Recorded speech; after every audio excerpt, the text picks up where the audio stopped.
There is a question in my mind lately that how do you differentiate between right and wrong? So, what is right and what is wrong? It's all about perspective, the way you look at things. Wherever there is right, the wrong is present by its side. You just have to explore it yet. So, the question is what is actually right and wrong? If a child is born, a newborn baby, his vocabulary, his consciousness, basically the book of senses he possesses is empty, like just clean. He just begins to exist. So, if we teach him that everyone has to fight for survival, so basically we have to feed you because you are the consequence of our love which we made in order to continue our bloodline. Now, if a parent explains to him that whenever you have to eat, you are going to take a piece of some food or like a part, a cut from another's mouth or plate, like you are going to take from them, like steal it or something. So basically, it means that there are four apples in a room of five people. Then one person is going to die of malnutrition cause it has meant this way all like five people, four apples, and like you get it. So if this idea is so much imprinted in that child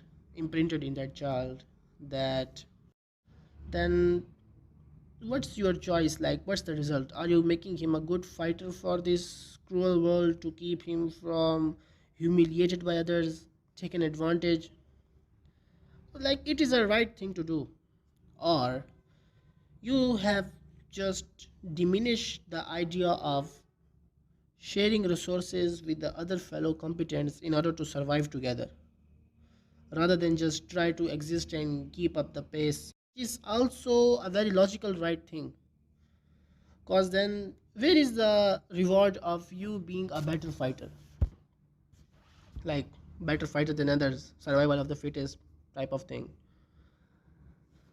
So both of these theories are right and wrong at the same time. It just depends upon the perspective. Whichever you are gonna tell the child, you will direct the choices for his life. Like it's a type of thing. So the question arises again: is your thoughts being controlled by the book of senses you possess and the choices you inherited from your environment, or like basically your family made choices for you to make choices further in your life? So basically this questions your whole existence, your thoughts, the mere definition of right and wrong. Now if you're about give examples to emphasize your ideology of free will, consciousness, or a book of senses, then my answer is what you are about to say is what you have thought of from the same brain which process things according to the input given to it. I will make it easy for you to think, okay? Listen. Why does a person kills another fellow person? Yes, you have an answer. And why does the person doesn't kill another fellow person? Same here. Like you have the answer for this question too. Like if the brain functions of both of the persons is same, then why is there a different of choice between their actions for the both of them when choice doesn't exist? Cause choice is a processing of action based on previous experiences and the information gained from his environment. According to the best of their knowledge, they did the right thing. Then why does the person who didn't kill walks on the ground freely, while the person which killed is imprisoned, jailed, and like judged, basically, like if that's the right word to say?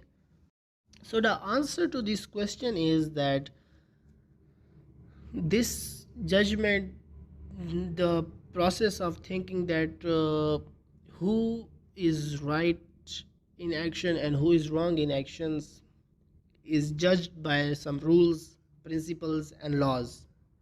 Again, the question arises is who defined the laws of humanity? Humanity.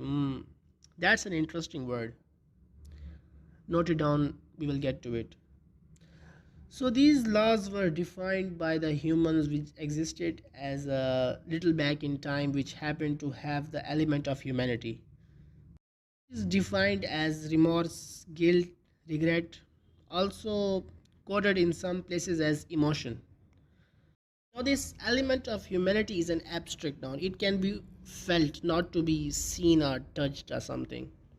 People define it as release of different hormones which like is the driver which drives the human body and make it perform unique choices in exact same situation and bring the element of creativity. Again, we have the word creativity over here. Creativity can be defined as a powerful but a little part of God's power, but in a much inferior concentration possessed by a human being.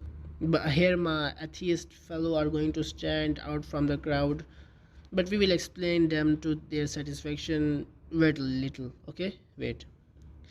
So, creativity is something as to define, make, react to things in a different ways, which brings the choice of different actions in a same situation or different answers to the exact same question, which defines the element of humanity.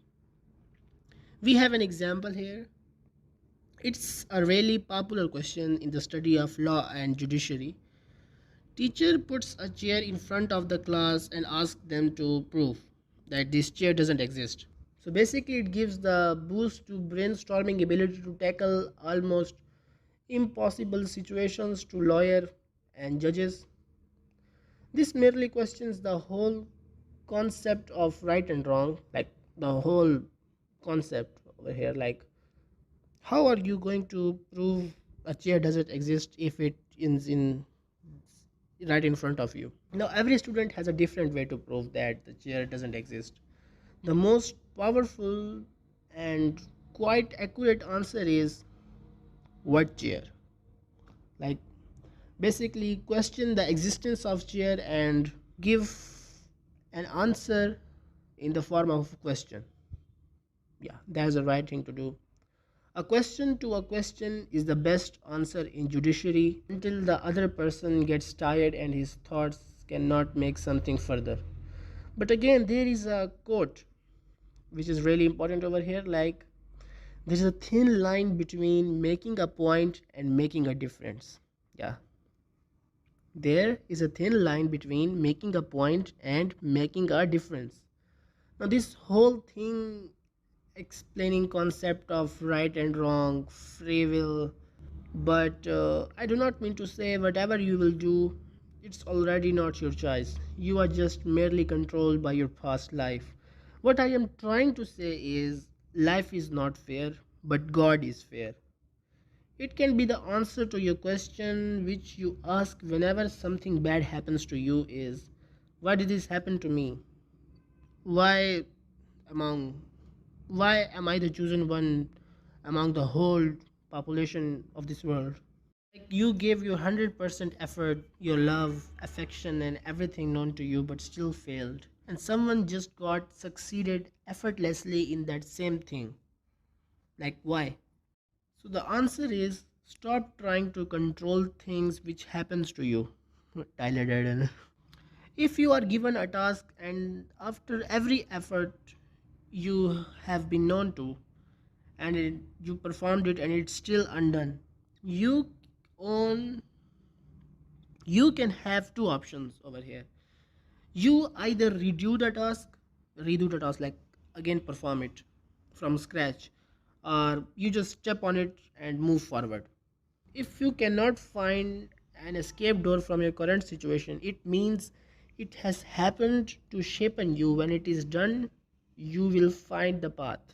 Until then, just to the best of your knowledge, do the right thing in such a way that human element is satisfied. So here we have to explain the quote of life is not fair.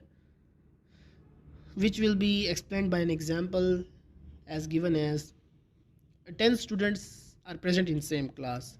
They study the same course and pursue the same path for 10 years collectively, but still end up completely in different directions at the end. Like completely different parts, different directions. So basically, this explains that life is not fair. 2 plus 2 is equal to 4 in math, but 2 plus 2 will not be equal to 4 in life. And God is fair. Now, it can be explained as the effort matters. 10 students studied the same book, and every student gave different amount of effort. So, due to this, they got different results. Although they studied the same book, different but differently. Yeah. So, the quote stands true till now that life is not fair, but God is fair. Now we are going to explore another side of humans. So in humans there are also present certain people who lack the human element, which are free from the choice of right and wrong. If you have any idea like the humans lacking the human element, then I'm sure you would be familiar of the term psychopath, the person who lacks emotions, also known as lack the human element, which lack the ability to feel. So, for a psychopath, eating a piece of cake and eating a piece of human is same for them. No change in heartbeat or pupils dilate or everything, like lack of emotion, nothing. They do not react in the same way as humans in certain situations. They just can't feel it. So how are you going to decide rules for them? And what kind of rules? And if laws of humanity does not apply on them, then why are they supposed to obey the laws of humanity? Why would they be judged if they did something inhumane, and why they wouldn't be awarded if they didn't do something inhumane? Like, you get my point. Now, if they do not understand right or wrong, then how can they make a choice? Because choices shapen your perspective, but they lack the most important and basic element to make a choice, the response of human element and past experiences. Like they have the past experience, but they lack the human element. So basically, their choice is incomplete regarding to humans. So the question arises is God is not fair. God hated them when even they did not even exist. Are they the prisoners of God? So the question arises is God fair? We have already answered that question that yes. So how does this implement in here? So these questions will storm your mind, like why did God did not give them the human element, lack of empathy, lack of human element, the emotions. So it is again a really good topic which needs a good choice of words, because you know already that perspective is everything and it is shaped by choice of words. But why is the perspective shaped by words? Why it can't be taken as it is? Does it need to be implemented on your present and future life? Because there is also a saying, what happens in the past like stays in the past. So how can you decide whether the past experience can be implemented on the current situation? Because experience should not be taken as an experiment by the past experience. What is the difference between experience and experiment? Like, what is it? Do you even exist? Why does your existence matter? Are you in a state of coma or is it real? Why people have different statements in questions and answers? Cause answer are itself answered by another question. Why people have different statements as an answer to the question? Cause answers are itself answered by question again. Like questions are the answer to a question which leads to another question. Like, if you cannot question something, it is the answer, basically, which is the whole idea and concept of question and answers. Mind boggling. So, is our vocabulary and book of senses malfunctioning? And am I supposed to think like this? Is this situation a closed door, or I have already stepped forward? Like, how are you going to implement this practically on your practical life? So the answer is some things are better left undone, because completion, like completing something, is just another word of satisfaction, which is bounded to human element, the emotions. So in order to understand fate, we have to be free of our human element. Damn, fate. Interesting word, man. Interesting.